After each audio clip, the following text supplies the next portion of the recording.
the amount of money that the witnesses have spent on keeping the whole pedophilia scandal under wraps.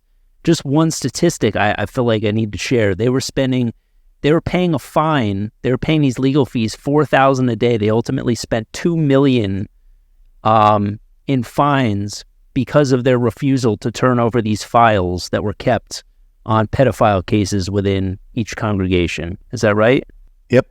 Yeah, and that's just one case in California. But all they wanted, they had subpoenaed the records, which when you go up as a witness, your publisher card, your everything. They were really great with records. Right? Mm-hmm. And so what ended up happening was they started a system. And when I heard this, I was like, oh, that sounds so witness. Like I knew it was right the first time I had heard it. Was when they had issues of incest, pedophilia, situations like that, they had created their own system, like this blue envelope system, so that they knew when it got to home base, they would immediately get routed to where they needed to get routed. And so once you found out that they had a system, then it was easy to understand that there was probably a database somewhere of all of these incidents. And so they kept getting subpoenaed for this database. And what was amazing to me was here, this religion that you're supposed to never lie and be holy, they were lying up and down. The database didn't exist. Then when it was proven that it did exist, they said, well, actually, to create and be able to output this would take 4 years.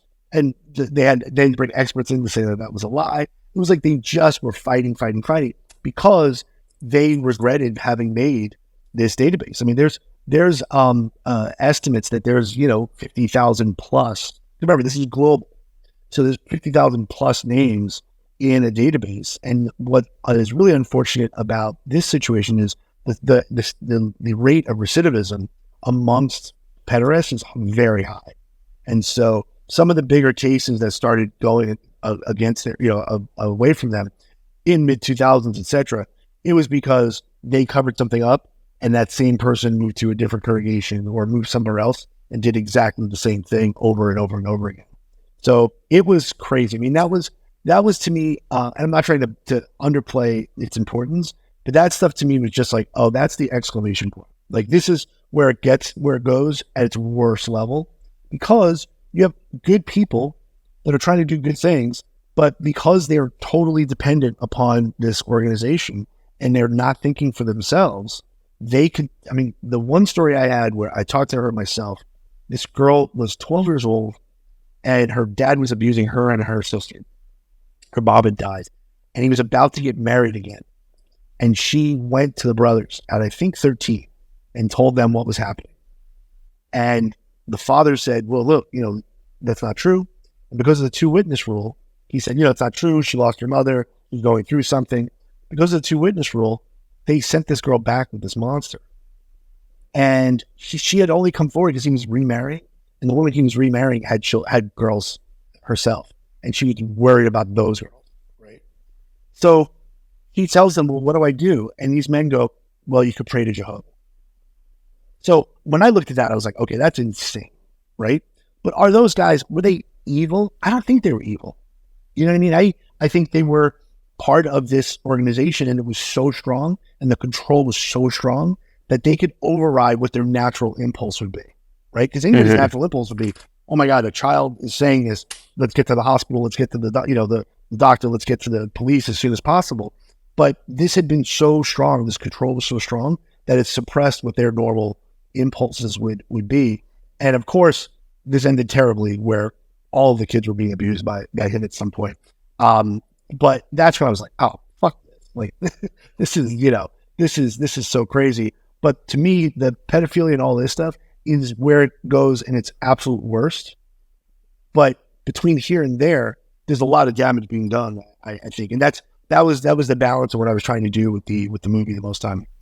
And the 2-witness rule, of course, for people who don't know, any wrongdoing that's done within a congregation, say a child was to report an abuse to the elders, unless there are 2 eyewitnesses that can corroborate on this instance taking place, there's no grounds for any sort of punishment or dealing with it in any way, shape, or form.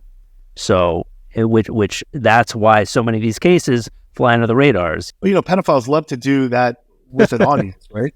Let me live tweet what I'm doing. Yeah, no, it's pretty dark. I just want to ask you two more questions before we wrap up. One, do you think that because of this two witness rule, because of this whole philosophy of we leave things in Jehovah's hands, we don't report things to the authorities because we don't want to draw negative attention to the organization, we don't want to bring reproach upon Jehovah's name, do you think that the organization directly attracts pedophiles who believe that they can then work in a relatively safe space to be able to do this because they won't be found out?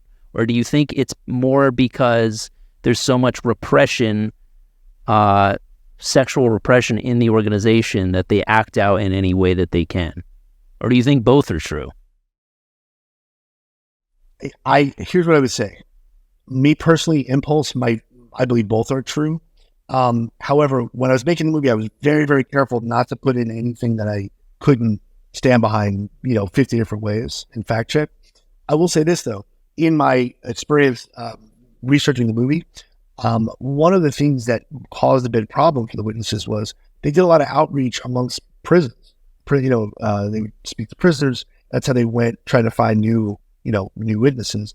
And there definitely was conversation in prisons about this kind of amongst people that were that had these proclivities. So I kind of debated putting it in or not because I kind of only had one instance of evidence of that. But I definitely think that's true. And I also think that when there's a certain amount of the population, unfortunately, that has that kind of proclivity, and if they're amongst the witnesses, it's like pay dirt for them, right? It's like they're trusting, they fear everybody else, and they're secretive, and they have their own judicial system that tells people mostly not to go to the cops. It's like, perfect. If you're a pedophile, that's like you're Disney World. Yeah, exactly. Yeah. And do you think that, with documentaries like this, with the thing that Leah Remini did, with all these ex-Jehovah's Witness Reddits and online channels, YouTube channels of ex-Jehovah's Witnesses, do you think that there's any chance of the witness organization being...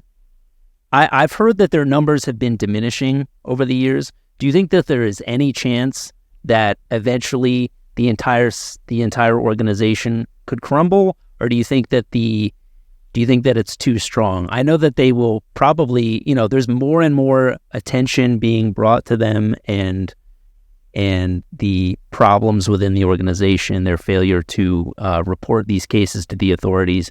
Do you think that there's any chance of them completely crumbling, or do you think that the powers within are too strong? I would say completely crumbling, no, right? Because there's no, there's with Children of God, that was the cult that was having sex with children that people like Rose McGowan grew up in. They were exposed, and a version of them still exists. So these things really, like Bhagwan Rajneesh, the Wild Wild West, Wild Wild Country, a version of that still exists. So even when they're completely, shows what they are, these things still seem to have a life. So I don't think it'll ever, not exist in some shape or form. I have to think that, and they're acting as such that they're losing control, and they're losing members. So they're trying to find members in different countries, different places. But when I take a step back, I can't imagine anyone wanting to do this. But you do realize, and I'm sure if you think about it as well, some of the people you grew up with, they were of a mind where being told when to wake up and what to do and where to go and where to be, and those things is a comfort for a certain type of person. For me, it would be the opposite, but I think there are people that like it also too. And I tried to be respectful when I was making the movie. There are good things about it. There's community. There are elements of the witnesses that people do get something out of. And I think that's what keeps people drawn in. However, you'll never get to the control level to where we were in the 70s and 80s and 90s. And I think the internet is the main reason. Yeah, definitely. I talked to a family member once. I tried not to be like Mr. Apostate to family members, but I talked to a family member once, and they were trying to get me to go to the memorial after years of not going anymore. And I said, all I said was, I just know a little too much now to really ever go back.